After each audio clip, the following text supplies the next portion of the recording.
ಸಾಲಗಳ ವಿಚಾರವಾಗಿ ವೃಶ್ಚಿಕ ರಾಶಿಯವರ ಸಾಲಗಳ ವಿಚಾರವಾಗಿ ಈ ವಿಡಿಯೋದಲ್ಲಿ ನಾನು ಮಾತನಾಡಲಿದ್ದೇನೆ. ಸೊ ಯಾಕೆಂದ್ರೆ ವೃಶ್ಚಿಕ ರಾಶಿಯವರಿಗೆ ಈಗ ಪಂಚಮ ಶನಿ ಶುರುವಾಗೋಗಿದೆ. ಇನ್ನೊಂದೂವರೆ ತಿಂಗಳು ಅಂದ್ರೆ ಮೇ 16 ನಂತರ ಗುರುಬಲನು ಮುಕ್ತಾಯವಾಗ್ಬಿಡುತ್ತೆ. ರಾಹು 4ಕ್ಕೆ ಬರ್ತಾನೆ, ಕೇತು 10ಕ್ಕೆ ಹೋಗ್ತಾನೆ. ರಾಹು ಕೇತು ಸಂಚಾರ ಈಗ ಪಂಚಮದಲ್ಲಿ ರಾಹು ಶನಿ ಒಟ್ಟಿಗೆ ಇದ್ದಾರೆ.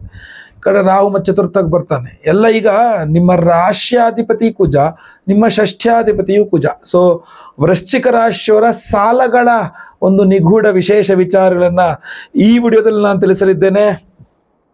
ನಮಸ್ಕಾರ, ನಾನು ವಿಠಲ್ ಭಟ್ ಮಾತಾಡ್ತಾ ಇರ್ತಕ್ಕಂಥದ್ದು.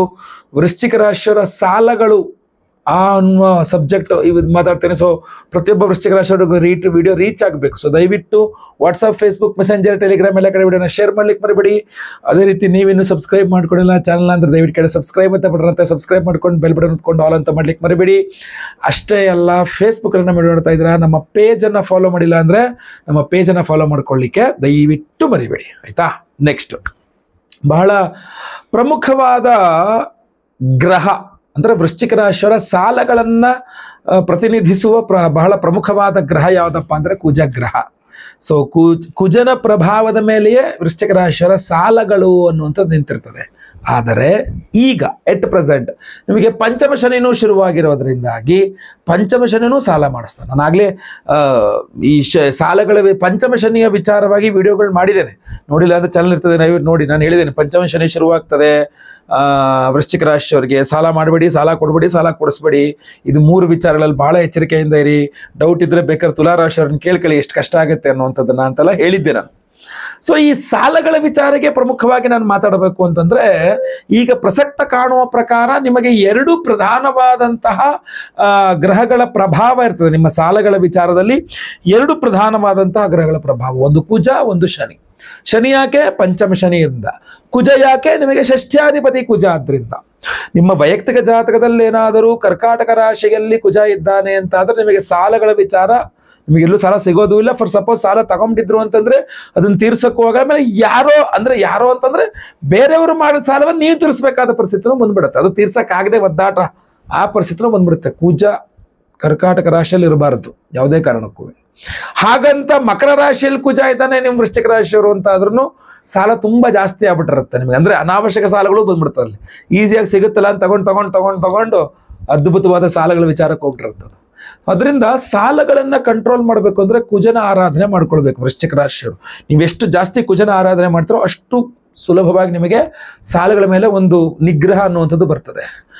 ಮಂಗಳವಾರಗಳಲ್ಲಿ ಸಾಲ ತೀರಿಸಿ ಸಾಲ ಮಾಡಕ್ಕೆ ಹೋಗ್ಬೇಡಿ ದಯವಿಟ್ಟು.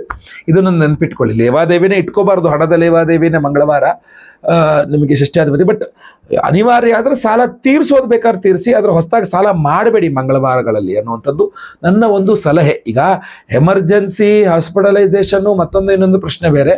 ಎಮರ್ಜೆನ್ಸಿ ಅಲ್ಲದೇ ಇದ್ದ ಪಕ್ಷದಲ್ಲಿ ಮಂಗಳವಾರಗಳಲ್ಲಿ ಸಾಲ ಮಾಡಬೇಡಿ ಅನ್ನುವಂಥದ್ದು ನನ್ನ ಒಂದು ಸಲಹೆ. ಇನ್ನು ತೀರ್ಸೋ ವಿಚಾರ ಬಂದ್ರೆ ಬೇಕಾದ್ರೆ ಅಂತ ಅನಿವಾರ್ಯತೆ ಇದೆ, ಮರ್ಯಾದೆ ಪ್ರಶ್ನೆ ಕೇಳ್ತವ್ರೆ ಅರ್ಜೆಂಟ್ ಅಂದ್ರೆ ಬೇಕಾದ್ರೆ ಸಾಲ ತೀರಿಸಿದಾಗ ಏನಾದ್ರು ಜಾಸ್ತಿ ತೀರ್ಸಕ್ಕಾಗತ್ತೆ ಇನ್ನುವೇ.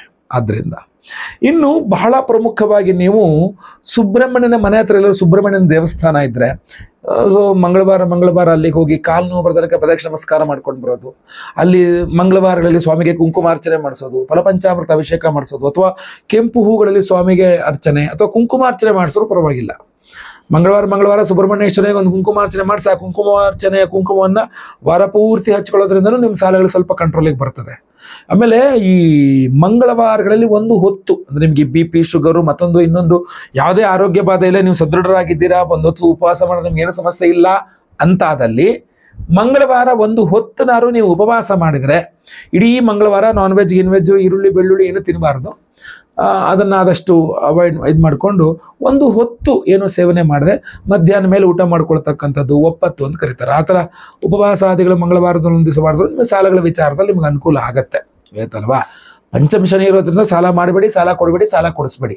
ಇದನ್ನು ಭಾಳ ಇಂಪಾರ್ಟೆಂಟ್ ಆಗಿ ಹೇಳ್ತೀನಿ. ಯಾಕಂದರೆ ಶನಿ ಆರಾಧನೆ 2ನೇ ಭಾಗ. ನಾನು ಕುಜನ ಬಗ್ಗೆ ಹೇಳಿದಾಗ ಶನಿ ಬಗ್ಗೆ, ನಿಮ್ಮ ಸಾಲಗಳ ಮೇಲೆ ಶನೇಶ್ವರನ ಪ್ರಭಾವ ಇನ್ನು ಮೇಲೆ ಜಾಸ್ತಿ ಇರುತ್ತೆ.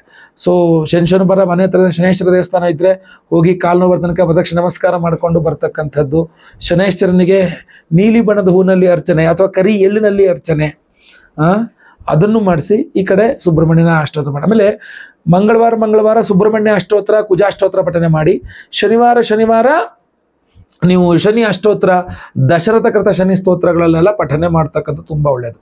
ಲಕ್ಷ್ಮೀನಾರಾಯಣರ ಆರಾಧನೆ ನಿಮಗೆ ಹಣದ ಒಳಹರಿವನ್ನು ಜಾಸ್ತಿ ಮಾಡುತ್ತೆ. ಲಕ್ಷ್ಮೀನಾರಾಯಣರ ಆರಾಧನೆ ಅದನ್ನು ನಾವು ಮಾಡ್ತಾ ಇದ್ದೀವಿ ವಿಶೇಷವಾಗಿ. ಲಕ್ಷ್ಮೀನಾರಾಯಣರ ಒಂದು ಹೃದಯ ಮಂತ್ರ ಅಂತಿರುತ್ತೆ. ಆ ಮಂತ್ರಗಳನ್ನು ಬಳಸ್ಕೊಂಡು ನಾವು ವಿಶೇಷ ಕಾರ್ಯಕ್ರಮ, ಪೂಜೆಗಳು, ವಿಶೇಷ ಪ್ರಸಾದವನ್ನು ಕೊಡ್ತಾ ಇದ್ದೇವೆ. ವೃಶ್ಚಿಕ ರಾಶಿಯವರ ಎಲ್ಲ ಸಾಲ ಬಾಧೆಗಳಿಗೆ ನಾವು ಮಾಡ್ತಾ ಇರ್ತಕ್ಕಂಥ ವಿಶೇಷ ಪರಿಹಾರ ಏನಪ್ಪಾ ಅಂತಂದ್ರೆ 12ನೇ ತಾರೀಕು ನಮ್ಮ ಒಂದು ಚೈತ್ರ ಪೂರ್ಣಿಮಾ ಅಂತ, ಹನುಮತ್ ಜಯಂತಿ ಅವತ್ತು. ಉತ್ತರ ಭಾರತದಲ್ಲಿ ಹನುಮತ್ ಜಯಂತಿ ಇರುವ ಚೈತ್ರ ಪೌರ್ಣಿಮೆಯ ಒಂದು ವಿಶೇಷ ದಿವಸ ನಮ್ಮ ಯಾಗಶಾಲೆಯಲ್ಲಿ ನಿಮ್ಮೆಲ್ಲರ ಕಷ್ಟಗಳ ಪರಿಹಾರಕ್ಕೆ ಪಂಚಮುಖಿ ಆಂಜನೇಯ ಸ್ವಾಮಿಯ ಹೋಮವನ್ನು ಮಾಡ್ತಾ ಇದ್ದೇವೆ. ಪಂಚಮುಖಿ ಆಂಜನೇಯ ಅಂತಂದ್ರೆ ಅದರಲ್ಲಿ ವಿಶೇಷವಾಗಿ ನಿಮ್ಮ ಆರೋಗ್ಯ ಬಾಧೆ, ಶತ್ರು ಬಾಧೆ, ಆರ್ಥಿಕ ಬಾಧೆ, ಸರ್ಪದೋಷ, ಎಲ್ಲ ನಿಮ್ಮ ಹಲವಾರು ಸಮಸ್ಯೆಗಳಿಗೆ ಒಂದೇ ಪರಿಹಾರ ಅನ್ನೋ ಥರ ಪಂಚಮುಖಿ ಆಂಜನೇಯನ ಆರಾಧನೆ ಮಾಡ್ತಾ ಇದ್ದೇವೆ. ಅಷ್ಟೇ ಅಲ್ಲ, ಅದರ ಜೊತೆಯಲ್ಲಿ ಲಕ್ಷ್ಮೀನಾರಾಯಣ ಹೃದಯ ಹೋಮವನ್ನು ಮಾಡ್ತಾ ಇದ್ದೇವೆ. ಲಕ್ಷ್ಮೀನಾರಾಯಣ ಹೃದಯ ಮಂತ್ರಗಳು ಅಂತ ಬರುತ್ತೆ. ಆ ಲಕ್ಷ್ಮೀನಾರಾಯಣ ಹೃದಯ ಮಂತ್ರಗಳಿಂದ ಕಮಲ ಪುಷ್ಪ, ತಾವರೆ ಹೂವು, ಕಮಲ ಪುಷ್ಪವನ್ನರಳಿಸಿ ಜೇನುತುಪ್ಪದಲ್ಲಿ ಅದ್ದಿ ಲಕ್ಷ್ಮೀನಾರಾಯಣ ಹೃದಯ ಮಂತ್ರಗಳಿಂದ ಹೋಮವನ್ನು ಮಾಡ್ತಾ ಇದ್ದೇವೆ. ನೋಡಿ, ಈ ವಿಶೇಷವಾದಂತಹ ವೈಜಯಂತಿ ಮಾಲೆ, ಈ ವಿಶೇಷವಾದ ವೈಜಯಂತಿ ಮಾಲೆಯನ್ನ ಆ ಹೋಮದಲ್ಲಿ ಈ ಎಲ್ಲ ಹೋಮಗಳನ್ನು ಎನರ್ಜೈಸ್ ಮಾಡಿ ನಿಮಗೆ ಕೊಡಿಸ್ಕೊಡ್ತಕ್ಕಂಥದ್ದಾಗಿರುತ್ತೆ. ಇದ್ರ ಜೊತೆಯಲ್ಲಿ ನೀವು ವಾಸ ಮಾಡುವ ಮನೆ, ಅದು ಬಾಡಿಗೆ ಮನೆ ಆಗಿರಬಹುದು, ಅಥವಾ ಲೀಸ್ ಆಗಿರಬಹುದು, ಸ್ವಂತ ಮನೆ ಆಗಿರಬಹುದು, ಫ್ಲ್ಯಾಟ್ ಆಗಿರಬಹುದು, ಏನೇ ಆಗಲಿ, ಆ ಜಾಗದ ವಾಸ್ತು ದೋಷ ಪರಿಹಾರಕ್ಕೋಸ್ಕರ ವಾಸ್ತು ಶಾಂತಿ ಹೋಮವನ್ನು ಮಾಡ್ತಾ ಇದ್ದೇವೆ. ಅದರ ಜೊತೆಗೆ ಸರ್ಪದೋಷಗಳಿಂದಲೂ ಸಹ ಸಾಲಬಾಧೆಗಳಲ್ಲಿ ಸಿಗಾಕೊಂಡ್ಬಿಡ್ತೀರ ನೀವು, ಸರ್ಪದೋಷಗಳು ಜಾಸ್ತಿ ಇದ್ರೆ. ಆದ್ರಿಂದ ಅದು ಯಾವುದೇ ರೀತಿಯ ಸರ್ಪದೋಷಗಳಾಗಿದ್ದಿರಲಿ, ಆಶ್ಲೇಷ ಬಲಿ ಪೂಜೆ, ಸರ್ಪಶಾಂತಿ ಹೋಮವನ್ನು ಮಾಡ್ತಾ ಇದ್ದೇವೆ. ಗುರುಶಾಂತಿ ಸಹಿತ ನಿಮ್ಮ ಷಷ್ಠ್ಯಾಧಿಪತಿ, ನಾನು ಆಗಲೇ ಹೇಳ್ದಂಗೆ ಸಾಲಗಳಿಗೆ ಕಾರಣೀಭೂತನಾದ ಶನೇಶ್ಚರ ಇತ್ಯಾದಿಗಳು. ಯಾಕೆಂದ್ರೆ ಯಾವುದೇ ರಾಶಿಯವರಾಗಿರಲಿ, ಪಂಚಮ ಶನಿ, ಅಷ್ಟಮ ಶನಿ, ಅರ್ಧಾಷ್ಟಮ ಶನಿ, ಸಾಡೆ ಸಾತಿ, ಮಹಾದಶ, ಅಂತರ್ದಶ, ಪ್ರಾಣದಶ, ಸೂಕ್ಷ್ಮದಶ, ಎಲ್ಲೇ ಶನಿ ಪ್ರಭಾವ ಇದ್ರೂ ಸಾಲಗಳಲ್ಲಿ ಸಿಲುಕಿಕೊಳ್ಳುವ ಸಾಧ್ಯತೆಗಳು ಜಾಸ್ತಿ ಇರ್ತದೆ. ಸೊ ಆದ್ರಿಂದಾಗಿ ಶನಿಶಾಂತಿ ಹೋಮವನ್ನು ಮಾಡ್ತಾ ಇದ್ದೇವೆ, ಗುರುಶಾಂತಿ ಹೋಮವನ್ನು ಮಾಡ್ತಾ ಇದ್ದೇವೆ, ನವಗ್ರಹ ಶಾಂತಿ ಹೋಮವನ್ನು ಮಾಡ್ತಾ ಇದ್ದೇವೆ, ಸಂತಾನ ಗೋಪಾಲಕೃಷ್ಣ ಹೋಮವನ್ನು ಮಾಡ್ತಾ ಇದ್ದೇವೆ. ಎಲ್ಲಾ ಹೋಮಗಳು ಸೇರಿ ಒಂದೇ ಸಂಕಲ್ಪ ಸೇವೆ, ಒಬ್ಬರಿಗೆ ಒಂದೇ ಸಂಕಲ್ಪ ಸೇವೆ. ಒಂದು ಸಂಕಲ್ಪ ಸೇವೆಗೆ ಈ ಒಂದು ವಿಶೇಷವಾದ ವೈಜಯಂತಿ ಮಾಲಾ, ವೈಜಯಂತಿ ವಿಮಾಂ ಮಾಲಾಂ ಅಂತ ಬರ್ತದೆ. ಲಕ್ಷ್ಮೀನಾರಾಯಣರಿಗೆ ಬಹಳ ವಿಶೇಷ ಆರ್ಥಿಕ ಬಾಧೆಗಳ ಪರಿಹಾರ ಮಾಡಲಿಕ್ಕೆ. ಸೊ ಲಕ್ಷ್ಮೀನಾರಾಯಣದ ಹೋಮ, ಪಂಚಮುಖಿ ಆಂಜನೇಯ ಸ್ವಾಮಿಯ ಹೋಮ, ವಾಸ್ತು ಹೋಮ, ಆಶ್ಲೇಷ ಬಲಿ ಪೂಜೆ, ಸರ್ಪಶಾಂತಿ ಹೋಮ, ಸಂತಾನ ಗೋಪಾಲಕೃಷ್ಣ ಹೋಮ, ಶನಿಶಾಂತಿ ಸಹಿತ, ಗುರುಶಾಂತಿ ಸಹಿತ, ಮಹಾನವಗ್ರಹ ಶಾಂತಿ ಹೋಮಗಳಲ್ಲಿ ಈ ವಿಶೇಷವಾದ ವೈಜಯಂತಿ ಮಾಲೆಗೆ ಎನರ್ಜೈಸ್ ಮಾಡಿ ನಾವು ನಿಮಗೆ ಕಳಿಸ್ಕೊಡ್ತೇವೆ ಸ್ಪೀಡ್ ಪೋಸ್ಟ್ ಮೂಲಕ. ಲೈವಲ್ಲಿ ನಿಮ್ಮ ಹೆಸರು ಸಂಕಲ್ಪ ಆಗುತ್ತೆ, ಎಲ್ಲ ಹೋಮ ಲೈವ್ ನೋಡ್ತೀರಾ, ಪ್ರಸಾದ ಸ್ಪೀಡ್ ಪೋಸ್ಟ್ ಅಲ್ಲಿ ನಿಮಗೆ ಕಳಿಸ್ಕೊಡಲಾಗುತ್ತೆ. ಸ್ಕ್ರೀನ್ ಮೇಲೆ ಕಾಣುವಂಥ ನಂಬರ್ಗೆ ನಿಮ್ಮ ಹೆಸರು, ಗೋತ್ರ ಗೊತ್ತಿದ್ರೆ ಗೋತ್ರ, ನಕ್ಷತ್ರ ಗೊತ್ತಿದ್ರೆ ನಕ್ಷತ್ರ, ನಿಮ್ಮ ರಾಶಿ ಹಾಗೂ ನಿಮ್ಮ ವಿಳಾಸವನ್ನ ವಾಟ್ಸಪ್ ಮಾಡಿದ್ರೆ ಆಯಿತು. ಬಹಳ ವಿಶೇಷವಾದಂತಹ ಈ ಕರ್ಮಾಂಗದಲ್ಲಿ ಶೀಘ್ರಾತಿ ಶೀಘ್ರ ಬೇಗ ನಿಮ್ಮ ಹೆಸರನ್ನ ಸಂಕಲ್ಪ ಸೇವೆಗೆ ಕೊಡಿ. ಎಲ್ಲರಿಗೂ ಸಹ ಒಳ್ಳೆಯದಾಗಲಿ. ಈಗ ನಾನು ಆ ವಿಶೇಷವಾದ ರಣಬಾಧಾ ನಿವಾರಕ ಲಕ್ಷ್ಮೀನಾರಾಯಣ ಅಷ್ಟಕ ಸ್ತೋತ್ರವನ್ನು ಹೇಳ್ತೇನೆ. ಪ್ರತಿದಿನ ಅದನ್ನು ಶ್ರವಣ ಮಾಡ್ತಾ ಇರಿ. ಖಂಡಿತವಾಗಿ ಸಾಲ ಬಾಧೆಗಳೆಲ್ಲ ಪರಿಹಾರವಾಗಲಿ, ಒಳ್ಳೆಯದಾಗಲಿ. ಮುಂದಿನ ದಿನದಲ್ಲಿ ಮತ್ತೆ ಪುನಃ ಸಿಗ್ತೇನೆ. ಎಲ್ಲರಿಗೂ ಸಹ ಒಳ್ಳೆಯದಾಗಲಿ.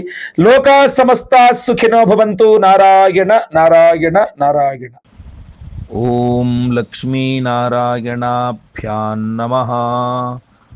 ಓಂ ಶ್ರೀವತ್ಸಾಂಕನಮಸ್ತುಭ್ಯಂ ಪದ್ಮಾಲಯ ನಮೋ ನಮಃ.